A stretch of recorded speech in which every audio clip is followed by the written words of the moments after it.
7 శనివారాల వ్రతం చేసుకోవడం అనేటటువంటిది ఒక అదృష్టం అని చెప్పారండి. అయితే 7 శనివారాల వ్రతం మనం అనుకుంటే చేయగలుగుతామా ఏమండి? ఈరోజు నాకు అనిపించింది మొదలెట్టేస్తాను వచ్చే వారం నుంచి అనుకుంటారు చాలామంది. చేయగలమా? వందల మంది అండి. ఎంతమంది ఎప్పటి నుంచో అనుకుంటున్నామండి, కానీ చేయలేకపోతున్నాం. ఏమిటో తెలియటం లేదండి అంటే ఒక్కటేనండి, ఇందులో ఉన్న రహస్యం ఏంటంటే స్వామి సంకల్పిస్తాడు, అరే నువ్వు చెయ్యి, వీడు వెంకటేశ్వర స్వామి వ్రతం చెయ్యాలి అని స్వామి ఎప్పుడైతే సంకల్పం చేస్తాడో ఆ వచ్చేటటువంటి సంకల్ప బలం ఆ విధంగా ఉంటుంది. వాడు మొదలుపెట్టాడు. సంకల్పం ఒక్కసారి దిగిందంటే స్వామివారి యొక్క అప్రూవల్ కోసం మనం వెయిట్ చేయాలి. ఒక్కసారి స్వామి సంకల్పం చేస్తే వీడు చేస్తాడు అనగానే మనం చేయగలుగుతాం. అప్పటిదాకా తటపటాయిస్తూనే ఉంటాం, వెనక్కి ముందుకి జరుగుతూనే ఉంటుంది. కానీ ఒక్కసారి స్వామివారు కరుణ పడ్డదంటే ఇక ఆపటం ఎవరి తరం కాదు. కాబట్టి వెంకటేశ్వర స్వామి యొక్క వ్రతము 7 శనివారాల వ్రతము చెయ్యాలి అంటే మన సంకల్పము సరిపోదు, స్వామివారు సంకల్పిస్తారు. అట్లాంటి వాళ్ళు మాత్రమే చేసుకోగలుగుతారు. ఇది చాలామందికి, ఎంతోమందికి ఇప్పటికీ అనుభవం అయి ఉంటుంది కదా, అందుకోసమని చెప్తున్నాను. కాబట్టి ముందుగా స్వామిని ప్రార్థించండి. స్వామి, నేను 7 శనివారాల వ్రతం చేసుకునేటట్టుగా నన్ను దీవించు స్వామి, అక్కడి నుంచి నా జీవితం మారిపోయేటట్టుగా నన్ను దీవించు స్వామి, నిన్ను పదిలంగా నా హృదయంలో భద్రపరచుకుంటాను, నన్ను కరుణించు స్వామి అని దండం పెట్టుకోవాలి. ఆ విధంగా దండం పెట్టుకున్న తర్వాత మనకు వచ్చేటటువంటి అనుగ్రహం ఆహా ఎంతో అందంగా ఆనందంగా ఉంటుందండి. ఇప్పుడు ఆ వ్రతానికి సంబంధించినటువంటి అనేక విశేషాలు, ఎలా చేసుకోవాలి, ఎవరు చేసుకోవాలి, ఎందుకు చేసుకోవాలి అన్నీ కూడా వివరంగా మాట్లాడుకుందాం. 7 శనివారాల వ్రతం ఎవరు చేయాలి అంటే ఏ భక్తుడైనా చేయొచ్చు. కేవలం ఏలినాటి శని నడిచే వాళ్ళే చేయాలట కదండి, కాదు. అష్టమ శని, అర్ధాష్టమ శని నడుస్తున్నటువంటి వాళ్ళే చేయాలట కదండి, అబద్ధము. ఎవరైనా సరే మేష, వృషభ, మిథున, కర్కాటక, సింహ, కన్య, తులా, వృశ్చిక, ధన, మకర, కుంభమీన వాళ్ళు ఎవరైనా సరే చేసుకోవచ్చండి. అద్భుతమైనటువంటి ఫలితాలు వస్తాయి. శని మహాదశ నడుస్తున్న వాళ్ళే చేయాలా, శని అంతర్దశ నడుస్తున్నటువంటి వాళ్ళే చేయాలా? కాదు, చేస్తే మంచిదే, కానీ వారి వరకు మాత్రమే ఇది పరిమితము కాదు. భూలోకమున ఉన్నటువంటి ప్రతి భక్తుడిపైన స్వామి యొక్క అనుగ్రహం సమానంగా ఉంటున్నది. అయితే ఎప్పుడు చెయ్యాలి? శని త్రయోదశి, ఏకాదశితో వస్తున్నటువంటి శనివారము, ఉత్తరాభాద్ర నక్షత్రంతో శనివారము, అనురాధ నక్షత్రంతో శనివారము, పుష్యమి నక్షత్రంతో శనివారము. మన డీల్స్ అన్నీ అవేగా. తిథి, వారము, నక్షత్రానికి ఉండేటటువంటి ప్రాముఖ్యత అది. ఆనాటి నుండి ఉండి ఋషుల కాలం నుండి గురువుల పాదాల దగ్గర కూర్చొని నేర్చుకోవాలి.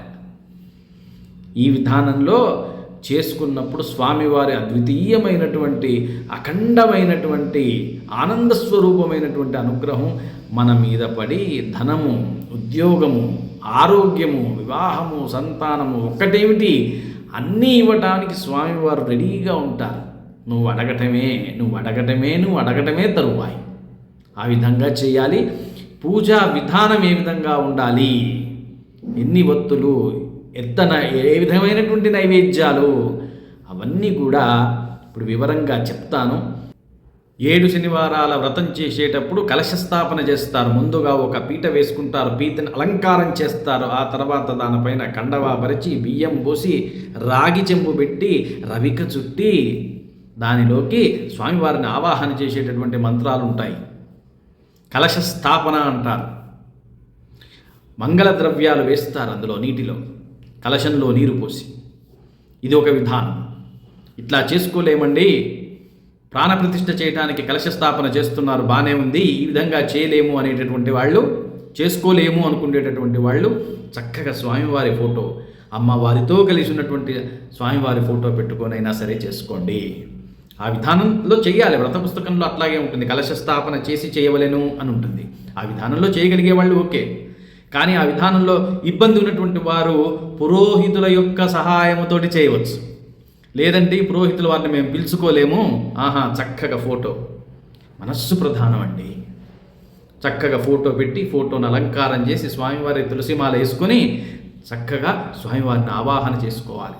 షోడశ ఉపచారాలు, 16 ఉపచారాలు చేసుకోవాలి స్వామివారికి. చక్కగా వ్రత పుస్తకములో ప్రతి ఉపచారానికి ఏ శ్లోకం చదువుకోవాలో నీట్గా ఉంటుంది.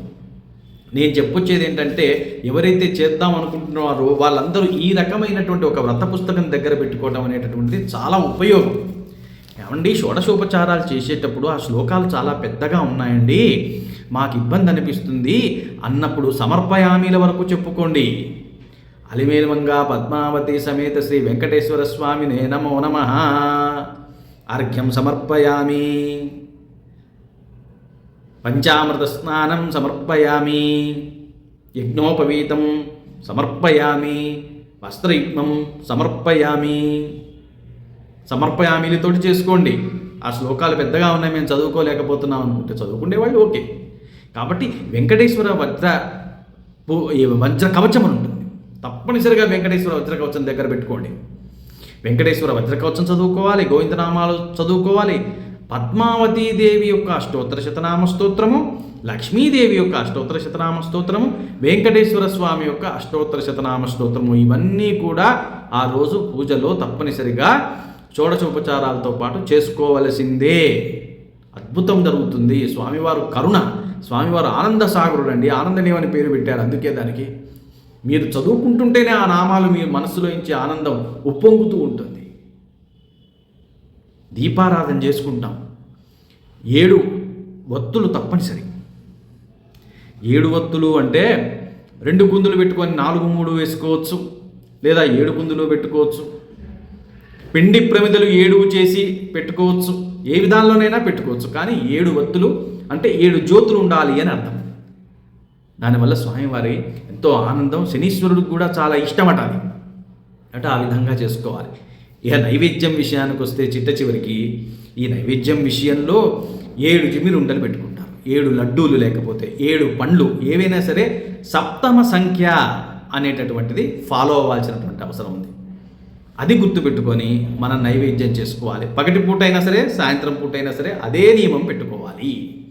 లేదంటే ఇంత పూజ చేసుకున్నప్పుడు అన్నప్రసాదం ఉండాలి కదండి, కాస్త అంత పులిహోర ఇంత దద్దోజనం చేసి స్వామివారికి చూపిస్తే సరిపోతుంది, అంతకు మించిన హడావిడి అవసరం లేదు. సాయంత్రం పూట దాకా ఉపవాసం ఉండి సాయంత్రం పూట మళ్ళీ పూజ చేసుకుని వ్రతకథలు కూడా చదువుకొని, 3 వ్రతకథలు ఉన్నాయి, ఈ వ్రతకథలు తప్పనిసరిగా చదువుకోవాలి. ఈ వ్రతకథలు కూడా చదువుకున్న తర్వాత ఒక అతిథిని పిలిచి భోజనం పెట్టండి. వారికి చేతనైతే బట్టలు పెట్టండి, వారికి కూడా భోజనం పెట్టండి. ఆ తర్వాత వ్రతం చేసుకున్నటువంటి యజమాని భార్య కూర్చొని భోజనం చేయండి. అది అనుగ్రహం పొందేటటువంటి విధానము అని వ్రత పుస్తకం చెబుతున్నది. ఈ విధానంలో అందరూ చేసుకోండి, హాయిగా ఉండండి, మీరు మీ పిల్లలతో చల్లగా ఉండండి.